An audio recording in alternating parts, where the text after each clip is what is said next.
Strategic planning as sadhana, a synthesis of vision, collaboration, and conscious action for a collective evolution. Often, planning is considered to be a dry domain of technocratic exercise, merely for the endeavors of engineers, architects, administrators, and policymakers. Sometimes, in the context of Orwell, the individuals associated with such aptitude or attitude are scoffed at or sidelined as being too material or mental. Yet, if we accept that all life is yoga, then no aspect lies outside the scope of progress. Under the influence of grace, one is almost compelled to view everything, even strategy and planning, as part of life, making them a possible path of yoga. When seen through the lens of integral yoga, planning becomes a sacred discipline, a purposeful exercise, a seeking for and attempt at an offering of synthesis. In the context of Orwell, a place born out of aspiration, not ambition, planning must serve as a bridge between vision and manifestation. For example, between the dream and spirit of the city and its material form and function. As the adage goes, failing to plan is planning to fail. But planning without purpose is also a form of failure, one that disconnects us from a deeper, wider, and truer progress in our collective journey. Orwell never sought to be an ordinary settlement. It is a laboratory of evolution, a crucible for the future of human unity. In that sense, every decision we make, social, cultural, economic, ecological, political, technical, legal, ethical, cannot be set aside as administrative acrobatics. For each of these become an occasion for growth and a matter of conscious action. Thus, every line on a map or a road map carries within it a consequence, a collective choice, making our collective life much more than the sum of its individual parts. Planning then must become an essential part of our life in Orwell. This yoga of planning cannot be practiced in the narrow sense of perspective, postures, or personal preferences, but yoga in the expansive sense Sri Aurobindo intended, a methodical discipline towards the transformation of life itself. The authentic planning process, yojana yoga, if you will, offered in that sense, can become a subdomain of karma yoga, selfless action offered to the divine. In Orwell, material and spiritual aspirations are meant to converge. This alignment must not be incidental or accidental, it must be intentional. The maps we draw, the policies we write, the infrastructure we lay, the business plans we chart, these must seek to be acts of conscious collaboration. True results that are amicable to all never emerge when planning is merely an outlet for egoic assertion or reactive politics. They can only bear fruit or flowers from inner attunement and outer authenticity. It has to be pursued as a collective sadhana, a yoga of will, surrender, courage, discipline, and harmony. Planning in itself must be considered as an action, and thus residents must willingly collaborate and serve it. Unfortunately, too often in recent years, planning has been reduced to a battleground between ideologies, interest groups, or interpretations of the past. This is the result, amongst other things, of a short-sighted approach to planning. When our vision is limited to what's in our sight, we become parochial and narrow-minded.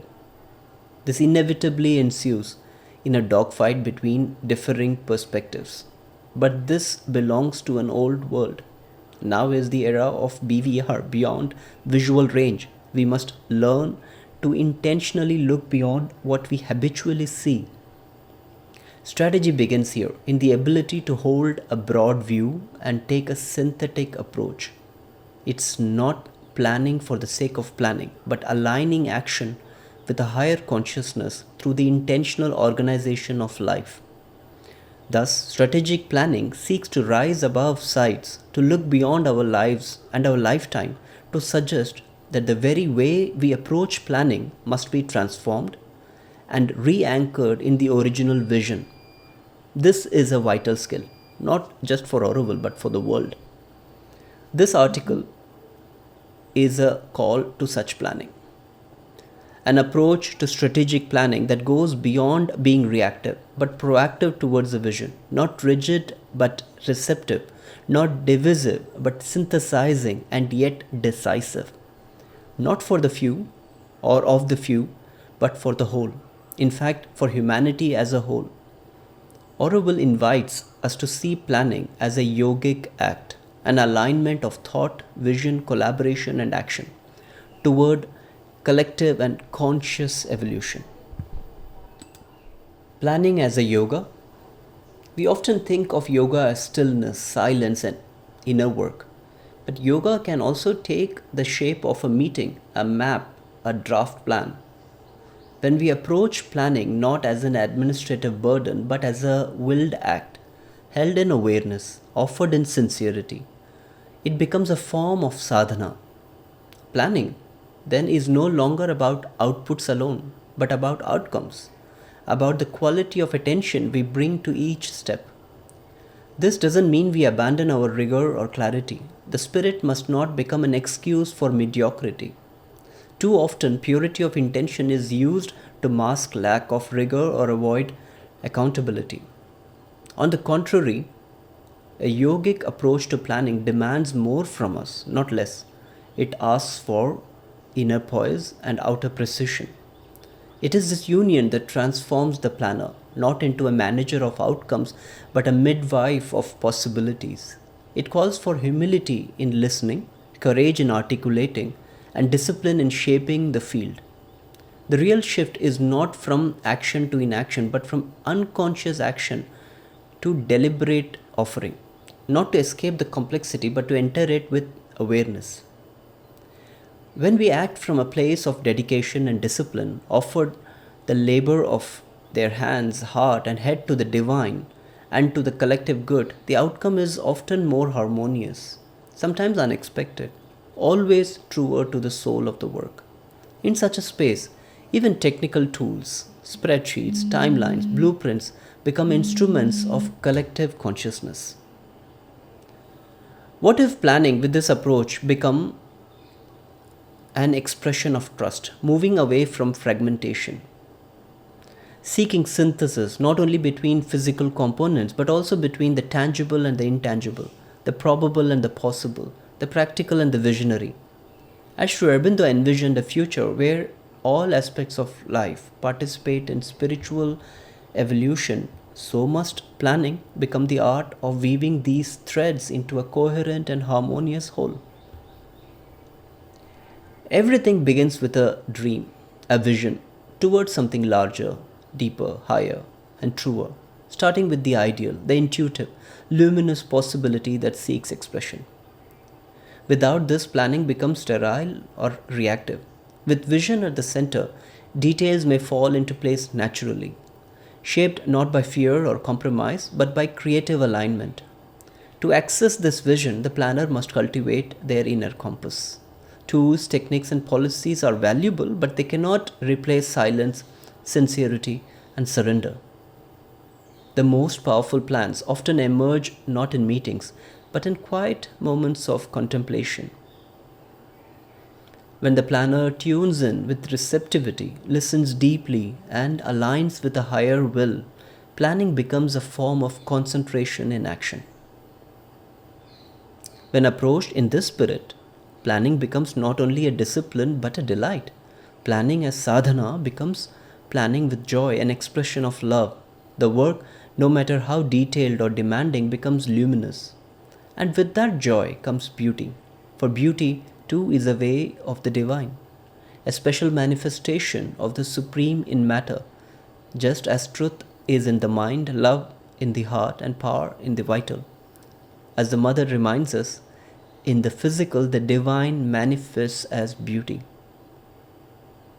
Planning then may become a form of aesthetic offering in which clarity, harmony, and grace reveal the presence of consciousness in the lines of a layout and the rhythm of a process.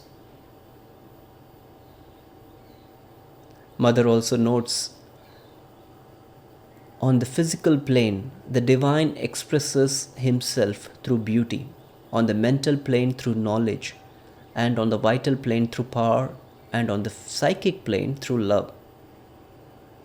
She also notes, the divine manifests in the psychic as love, in the mind as knowledge, in the vital as power, and in the physical as beauty.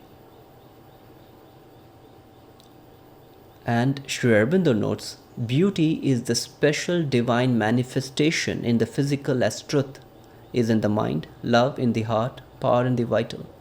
Beauty is the way in which the physical expresses the divine. But the principle and law of beauty is something inward and spiritual which expresses itself through the form. Planning need not be a solitary or elite exercise. When approached with purpose, it becomes a shared field of sadhana. But true collaboration isn't vague consensus or endless consultation. It's a disciplined process of aligning different capacities around a common vision. Participation must be purposeful and structured, with people contributing meaningfully through specific domains: land, economy, education, governance, infrastructure, and more. Each focus area becomes a site for collective intelligence to act. When responsibilities are clarified and processes transparent, collaboration becomes empowering, not chaotic. Strategic planning then becomes a choreography of energies. When we bring in diverse perspectives, not to dilute but to deepen, the field of awareness expands. It's not merely democratic, it's dynamic. In this expanded field, new insights may emerge. Planning then becomes a shared attunement to the work that wants to be born through us. Strategic planning unfolds in both time and space, not just as measurable dimensions, but as living fields shaped by perception and culture. Time is not limited to a timeline of deliverables. It is a rhythm of readiness, of cycles of emergence, integration, and shift. Space is not confined to geography or departments. It is context, capacity, and collective attention. To plan well is to recognize how time is felt and how space is held. The best strategies arise when we work with these invisible forces, not against them. When we understand not only the metrics, but the mindsets that organize them. Misaligned planning imposes urgency where patience is needed, or fills space without cultivating presence. True strategic work listens first to the readiness of time, the receptivity of space, and the consciousness that moves through both. Ultimately, planning in Auroville must stay attuned to the spiritual core of the charter to be a true Aurovillian, and the dream as a living, breathing reference point. For this, the aspirant planner must gradually shed the ego, not as a moral gesture but as a necessary condition for clarity. The need for control, credit, or validation must give way to trust in something deeper. Only then, perhaps, can the force begin to move through them, unhindered, unseen, but unmistakably present. When planning becomes ordinary. For planning to serve as a form of yoga, it must be rooted in larger purpose and collective aspiration. But too often, especially in places striving for high ideals like Auroville, planning loses its spiritual core and becomes a dry, reactive, and even divisive affair. The sacred act and responsibility of co-creating the future can devolve into a technocratic exercise, a battlefield of egos, and a repetitive administrative function devoid of soul. It is in these moments that planning becomes ordinary, mechanical, political, or worse, spiritually regressive. One of the most common pitfalls is when planning becomes a tool of centralized power. Decisions, maps, and mandates imposed without context or co-creation may appear efficient, but they are hollow. They fail to account for the living energy of the place and people. Instead of inviting alignment, they breed resistance, confusion, and eventually apathy. Planning loses its connection to the field it is meant to serve. Worse still, vision is often hijacked by narrowing ideologies, whether masked in the language of environmentalism, modernism, traditionalism, or even spirituality. Narrow positions can weaponize vision. The result is rigidity, polarization, and paralysis. Instead of working towards synthesis, we enter a cycle of ideological tug of war, where the plan is no longer a living aspiration but a political manifesto to be defended at any cost. In this way, planning becomes reactive and emotionally charged. The lofty, synthesizing mind of the planner, once capable of holding vision, complexity, and subtle signals, gets entangled in tactical noise and emotional undercurrents. Its natural receptivity dulls under pressure. Inner work is hardly remembered or at best sidelined. Personal grievances, historical baggage, and unresolved group dynamics overshadow the clarity required for purposive decision making. Meetings become arenas for subtle or overt battles of will. Fear of change and attachment to outcomes take precedence over openness and conversation. This is where the quieter, steadier voices begin to withdraw and the loudest or most rigid take the stage. When decisions are made without genuine listening or clarity, people lose trust in the process. Soon each feels excluded, unheard, and often ends up opposing even well meaning proposals. What should have been a collective unfolding turns into a fractured and alienating experience. Over the years, a reactive culture has taken root in Oroville. Instead of proactive strategic evolution, the system has become mired in firefighting, litigation, and last minute scrambling. There is little spaciousness for long term visioning. Each week brings a new crisis, each year a new committee, but the deep direction remains elusive. Even the structure of participation becomes skewed. We veer between top down authoritarianism and bottom up chaos. Either planners impose plans without listening, or the need for total consensus delays decisions indefinitely. In both extremes, momentum is lost, and polarity replaces progress. We begin to obsess over form, mistaking beautifully drawn blueprints for the actual force that animates life. Without the inner fire, without inspiring intention, even the most elegant plans fail to manifest. Eventually, energy stalls, endless consultations, critiques, and revisions exhaust the will to act. This analysis paralysis is often disguised as an inclusive process, but in reality, it becomes a shield against manifestation. And in all this, perhaps the most tragic loss is that of joy, beauty, and aspiration. What began as a sacred endeavor becomes a burden. The sole force behind the planning process dissipates. What could have been an offering to the future becomes just another task on a bureaucratic checklist. This is the fall from yoga to roga, from aspiration to administration. Recognizing these patterns is not to despair but to repair our faltering pursuit of perfectibility, to return planning to its rightful place as a collective sadhana, a conscious work of harmony and progress. A new strategic approach as the path forward. To reclaim planning as an intentional, transformative act, we must move beyond both centralized control and unanchored consensus into a new field of collaboration and co creation. Strategic planning must become sadhana. Planning, like every action as a potential form of yoga, demands an inner foundation and outer precision. It must be infused with its aspiration, guided by collective will and shaped by collaborative intelligence. Planning as sadhana begins with cultivating an inner space, quiet enough for imagination, still enough for foresight, and open enough for vision. For this, poised silence before meetings, reflection after decisions, the invocation of collective aspiration are not indulgences, nor must they become outward forms and acts, but essential ingredients.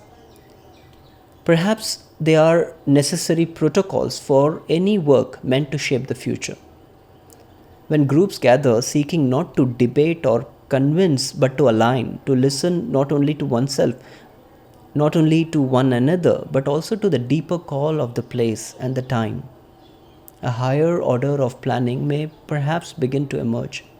The deeper call anchors itself in the call of the Charter of Orwell and Sri Aurobindo's evolutionary vision and of that great adventure.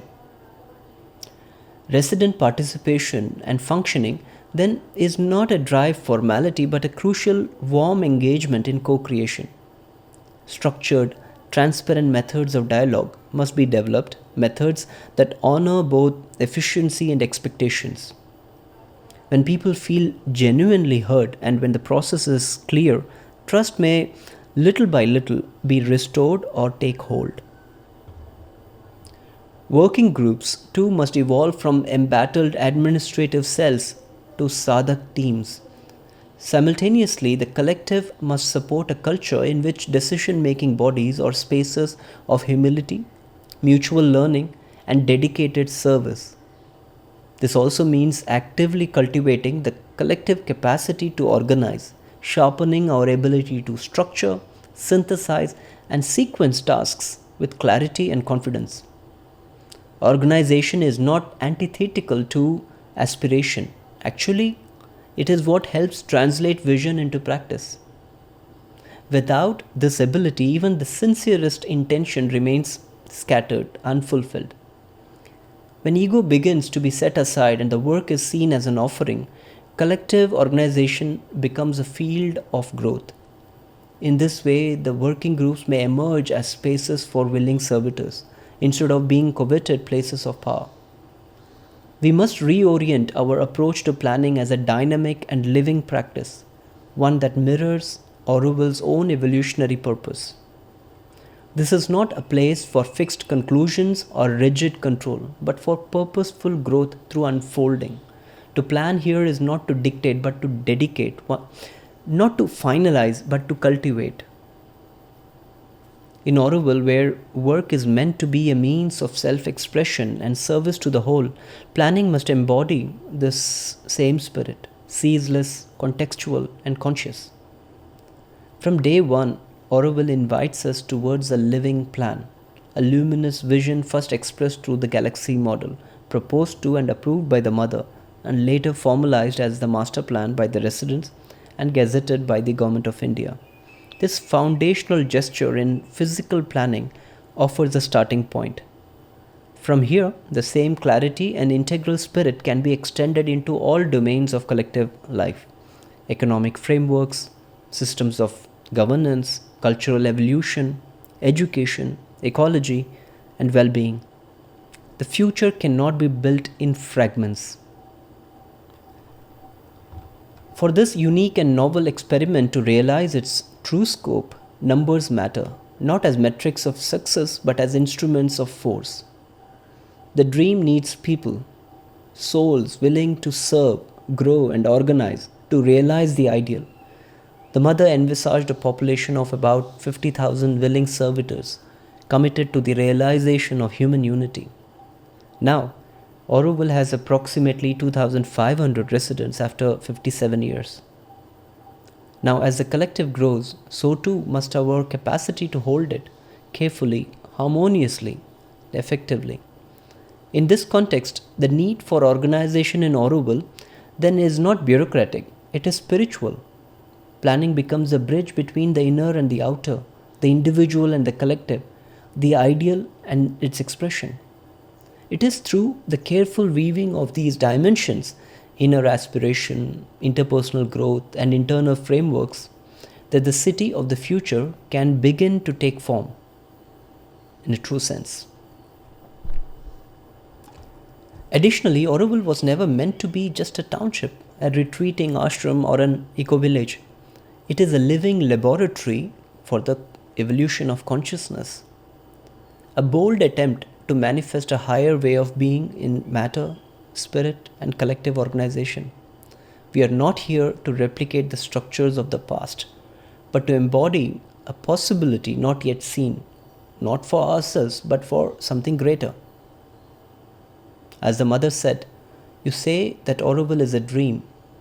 Yes, it is a dream of the Lord, and generally these dreams turn out to be true, much more true than human so called realities.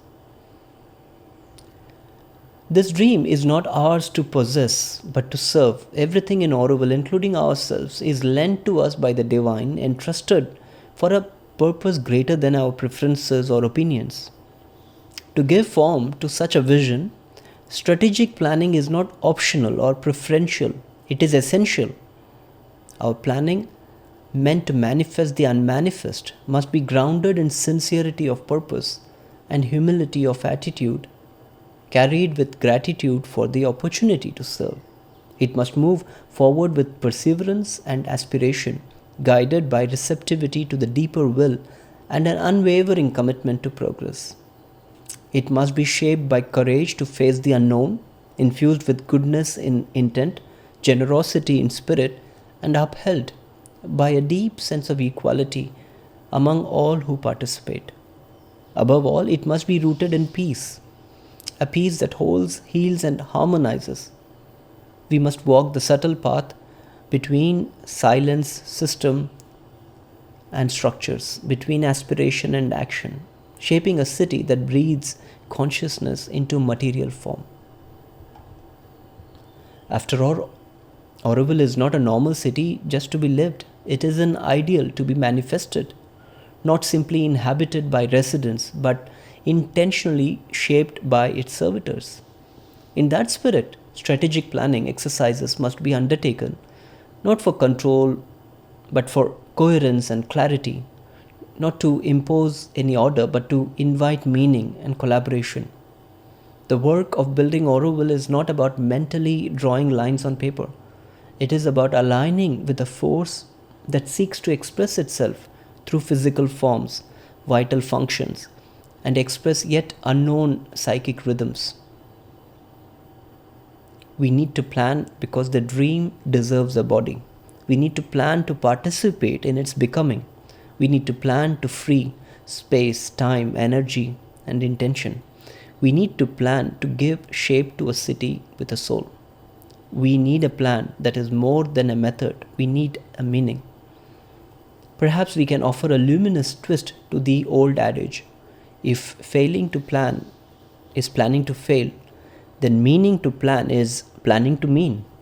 Then we may begin to embody a little of what Sri Aurobindo called the life divine, not as a distant ideal, but as a daily discipline and a living practice of clarity, courage, and collective work.